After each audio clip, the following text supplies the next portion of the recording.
This is breaking news. So we have breaking news. Breaking news. Breaking news in the murders of 4 college students in Moscow, Idaho on November 13th. Just learned that a suspect is in custody connected to the killings of 4 University of students in Moscow, Idaho. On November 13th, 4 University of Idaho students were found dead in Moscow, Idaho.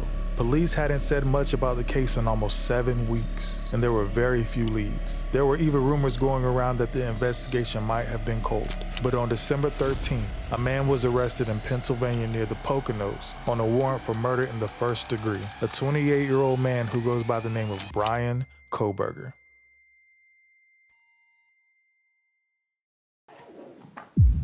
Thank you for coming today. Last night, in conjunction with the Pennsylvania State Police, the Federal Bureau of Investigation, detectives arrested 28-year-old Bryan Christopher Kohberger in Albrightsville, Pennsylvania, on a warrant for murders of Ethan, Xana, Madison, and Kaylee. Here's what we know so far. Kohberger was a PhD student in criminology at Washington State University, which is a short drive from the University of Idaho, just 10 miles away actually. A man with the same name is also listed as having gotten a Master's of Arts in Criminal Justice from DeSales University in Center Valley, Pennsylvania in 2022. While at DeSales, Kohberger allegedly posted in a Reddit community for former prisoners to ask for help with a research survey about how emotions and psychological traits affect decision-making when committing a crime. In the post, Kohberger was called the student investigator, and he was said to be interested in the story behind your most recent criminal offense, with the focus on your thoughts and feelings throughout the experience. Sources say the police knew exactly who they were looking for and had found Kohberger in the Pennsylvania town of Effort. Sources say that the SWAT team went to where Kohberger was staying and took him into custody. Pennsylvania State Police and the FBI managed to capture Kohberger.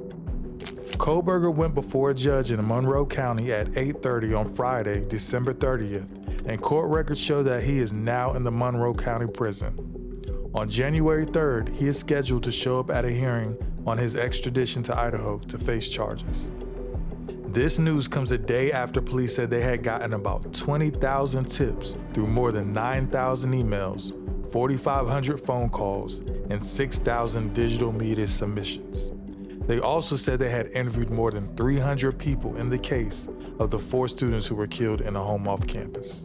The deaths of Madison Mogen, Kaylee Goncalves, Xana Kernodle, and Ethan Chapin on November 13th shocked the people of Moscow, Idaho, and caught the attention of people all over the country, and even the world.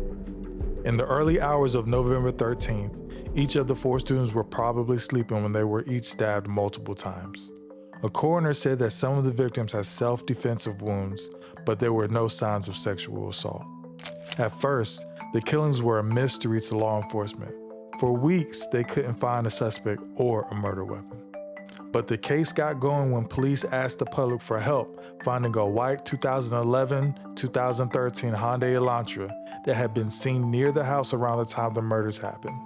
The Moscow Police Department made the request on December 7th, and by the next day, there were so many tips they had to send them to special FBI call center. That white Hyundai Elantra, which fit the description of the car police had found, was there with Bryan and had also been taken from the scene.